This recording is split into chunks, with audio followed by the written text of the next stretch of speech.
gente, dando continuidade, eu vou falar sobre as propriedades de alguns óleos essenciais. A gente possui uma grande diversidade de óleos, entre eles o óleo essencial de alecrim, de lavanda, que são muito conhecidos, né? Temos também o óleo essencial de camomila, eucalipto, e cada óleo desse possui propriedades muito importantes e que a gente pode utilizar no uso terapêutico, justamente por terem propriedades analgésicas, antissépticas, anti-inflamatórias. O alecrim, por exemplo. O alecrim em si, ele é conhecido pelos seus efeitos positivos na memória, né? Pela sua função calmante, além de que a gente também pode utilizar como condimento para alimentos, ou seja, ele já tem várias funções. E como óleo essencial, ele é utilizado justamente para o uso terapêutico por possuir tantas propriedades benéficas. Além disso, ele também possui ação antimicrobiana e a gente pode utilizar ele como desodorante justamente por ser, né, antimicrobiano. Além disso, a salvia clareia também, ela tem propriedade relaxante, é muito utilizada também para fortalecer os cabelos. Já a bergamota é muito interessante também porque ela combate intoxicações alimentares, diminui o colesterol, certo? Enfim, todos esses óleos possuem muitos benefícios. No entanto, né, a gente tem que utilizar de forma moderada, porque alguns deles, né, se utilizarmos com grande frequência, eles podem causar, né, reações alérgicas. Então, de toda forma, né, temos que ter um controle. Assim como os óleos essenciais, os óleos vegetais também possuem vários benefícios. Entre os óleos, né, a gente encontra o azeite de oliva, o óleo de coco, óleo de palma, girassol, buriti, enfim. Temos também uma grande variedade. E esses óleos, eles são muito importantes, principalmente na nossa alimentação, porque eles nos fornecem vitaminas que são necessárias para o nosso corpo, além de ácidos graxos essenciais para a manutenção da saúde do nosso organismo. Alguns desses óleos, eles possuem propriedades bactericidas, antissépticas e também anti-inflamatórias, certo? E através de aplicações cosméticas e fitoterápicas, eles podem também hidratar a pele e os cabelos. Eu acredito que pelo menos uma das meninas aqui já devem ter utilizado o óleo de coco, né, nos cabelos, com a finalidade de hidratá-los. E realmente dá certo, porque uma de suas propriedades é justamente essa, da hidratação. Além desses óleos fornecerem vitaminas, eles tratam alergias, tratam feridas e até mesmo estrias. Para vocês terem ideia, essa questão do óleo, principalmente o azeite de oliva, ele é tão importante e tão benéfico que tem um filme que é baseado em uma história real. O filme se chama O Óleo de Lorenzo, que conta a história de um casal que possuía um filho único e que esse filho começou a apresentar mudanças no comportamento, né? Sinais de hiperatividade e de desequilíbrio corporal. Devido a isso, né, eles começaram a procurar médicos e a criança foi diagnosticada sendo, né, portadora de adrenoleucodistrofia, ALD, que é uma doença rara, incurável e ainda por cima é degenerativa. E essa doença ela se dá devido ao acúmulo de ácidos graxos saturados de cadeia longa. Então, como na época não tinha realmente estudos que comprovassem o que realmente causava essa doença, né, o que fazia com que ela apenas evoluísse e nunca estagnasse, os pais, né, da própria criança começaram a pesquisar e descobriram que o que poderia, né, amenizar o sofrimento do filho era realmente a diminuição dos sintomas. E para isso, eles teriam que fazer com que o filho parasse de produzir ácidos graxos, certo? Então, por meio de pesquisas, eles descobriram que misturando, né, o óleo de oliva, né, eles poderiam realmente meio que enganar o organismo e ele pararia de produzir ácidos graxos, fazendo com que, né, barrasse os sintomas dessa doença. Então, a partir daí, a gente já vê que o óleo de oliva realmente é muito, muito benéfico. Então, eu recomendo que vocês assistam esse filme porque é uma história muito, muito bonita mesmo. e que mostra realmente a importância, né, desse azeite de oliva, porque a criança tinha pouquíssimo tempo de vida e devido a essa mistura, né, de um óleo à base de azeite de oliva, eles obtiveram sucesso e a história real, né, o Lorenzo, ele sobreviveu até os seus 30 anos de idade. Sobre as possíveis aplicações dos óleos essenciais, eles são utilizados de diversas formas. Na aromatização de ambiente, são muito utilizados para deixar o ambiente mais agradável e mais aconchegante, porque alguns óleos possuem propriedades relaxantes e calmantes também.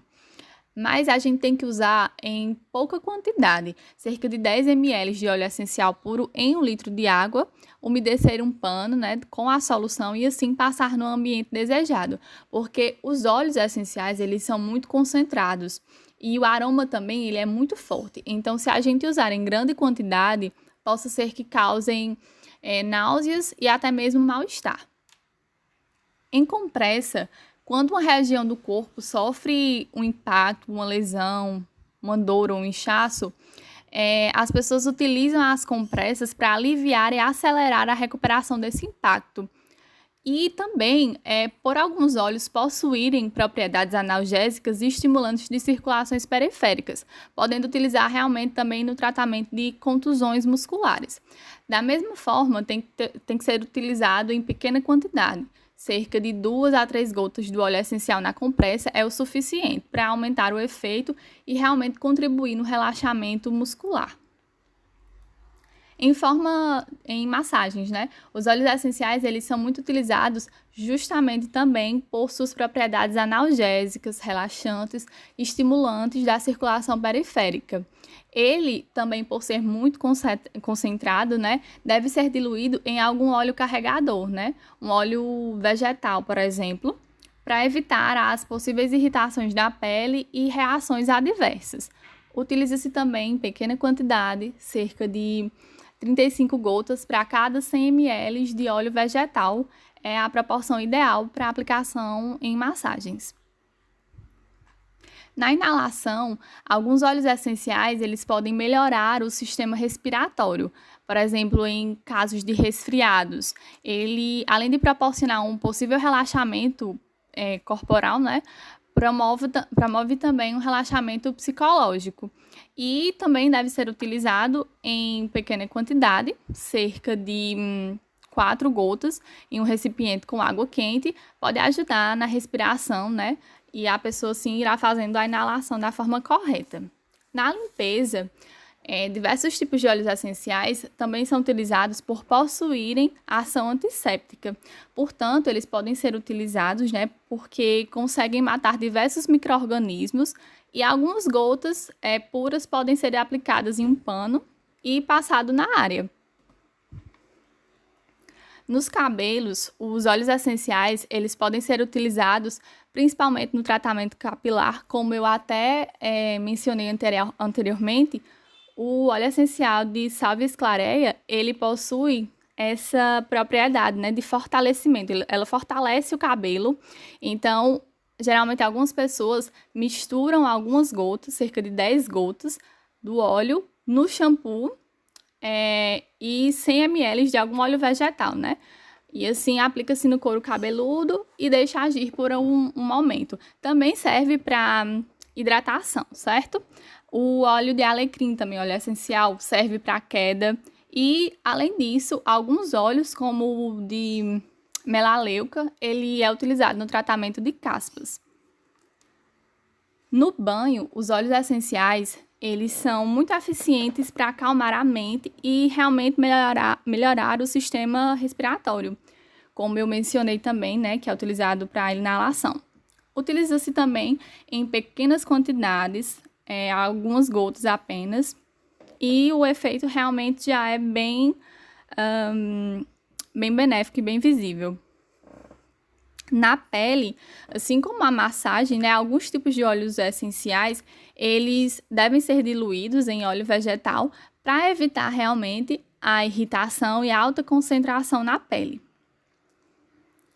E a ingestão, alguns óleos, eles podem ser ingeridos e eles proporcionam benefícios à saúde, porém a segurança depende muito de cada tipo de óleo essencial, aplicação e reação do organismo da pessoa.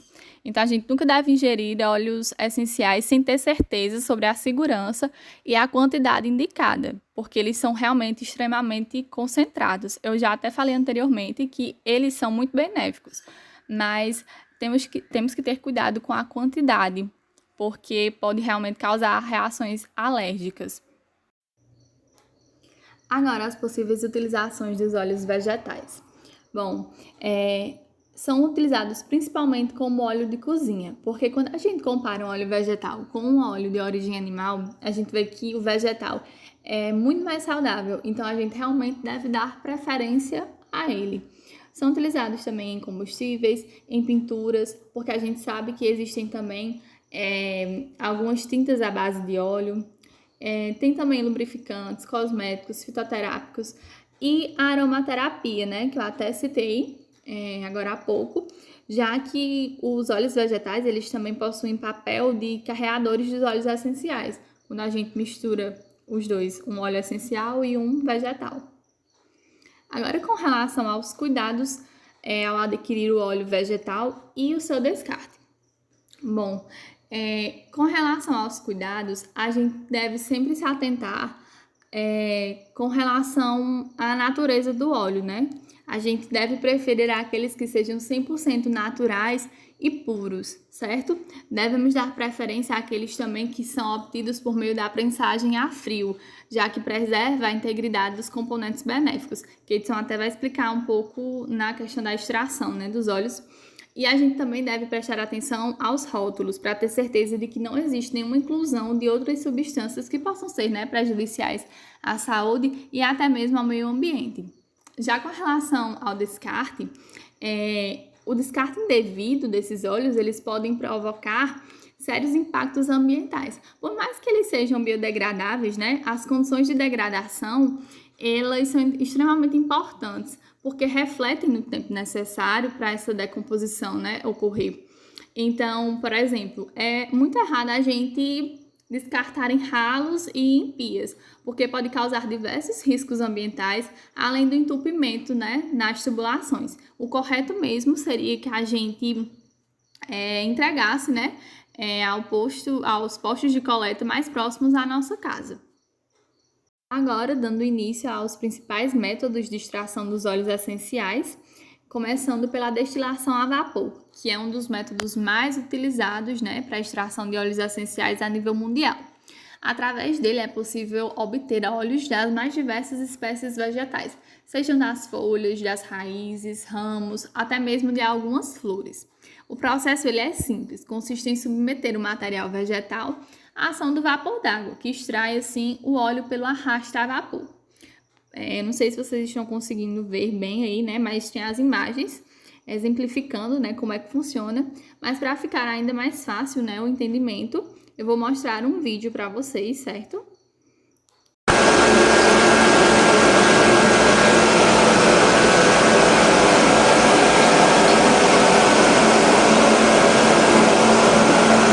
Boa noite. O objetivo desse vídeo é mostrar o funcionamento de um destilador de pequeno porte. Nesse caso aqui, nós temos um destilador com capacidade para 10 kg de folha, alimentado por um botijão de gás. Agora ele se encontra em operação, estamos aqui extraindo óleo essencial de carqueja. Nessa torna, temos na parte de baixo água e na parte de cima a matéria-prima vegetal. A matéria-prima vegetal não entra em contato com a água. Quando a água ferve, o vapor passa entre a matéria-prima e vem por essa tubulação aqui. Passa pela serpentina, onde ocorre o resfriamento e vem até esse recipiente aqui. Nesse recipiente acontece a separação da água e do óleo. Então, água para um lado e óleo para o outro. O resfriamento na serpentina acontece através da água desse tambor azul. Então, a água fria sai pela parte de baixo, vem por essa tubulação aqui, passa pela serpentina, a água esquenta e retorna para o tambor. Este ciclo da água é feito por um motorzinho de meio HP, que é esse motorzinho aqui de baixo. Ele é o responsável por todo o ciclo de água. Quando a água do tambor esquenta, é necessário substituir a água do tambor. Então, através ali das válvulas, né, nós direcionamos a água que já esquentou para fora e, ao mesmo tempo, retornamos a água fria no tambor. Isso sem desligar o destilador, né? Então é mais ou menos assim que o destilador de pequeno porte funciona. Espero que vocês tenham gostado. O método de extração é enfleuragem ou enfloração. Essa técnica ela foi desenvolvida no século XVII para a extração de óleos essenciais de matérias-primas mais delicadas, como a rosa, jasmim, violeta e tuberosa, flores emblemáticas cultivadas em Grasse, na Provence, cujos seus compostos podem sofrer alterações e até mesmo serem perdidos se forem extraídos por outros métodos. Então, a gente percebe que a enfloração ela é utilizada justamente para preservar os componentes e as propriedades da matéria-prima. Esse processo da enfleuragem ele é lento, é complexo e também é caro. O enfleuragem clássico ele está praticamente extinto, porém, dada a excelente qualidade dos óleos que ele fornece, ele vem sendo constantemente reinventado e adaptado com o uso da alta tecnologia. No método clássico, basicamente as pétalas elas são picotadas. Eu acho que vocês conseguem ver aí nas imagens. E elas são colocadas sobre algumas placas de vidro em contato com alguma gordura de origem animal ou vegetal inodora, a qual funciona como uma esponja. Após 24 horas, essas pétalas elas são substituídas e esse processo repete-se por várias e várias semanas, quando a gordura passa a ficar com aspecto de pomada saturada de óleo. Na sequência, a gordura ela é filtrada, destilada, obtendo-se um concentrado oleoso aromático, que posteriormente é misturado a um álcool e novamente destilado, dando origem ao óleo essencial. Pelo processo de enfleuragem, são necessárias em média 126 mil flores para obter apenas 1 kg de óleo essencial. Bom, e agora Keidson vai dar continuidade com os métodos de extração.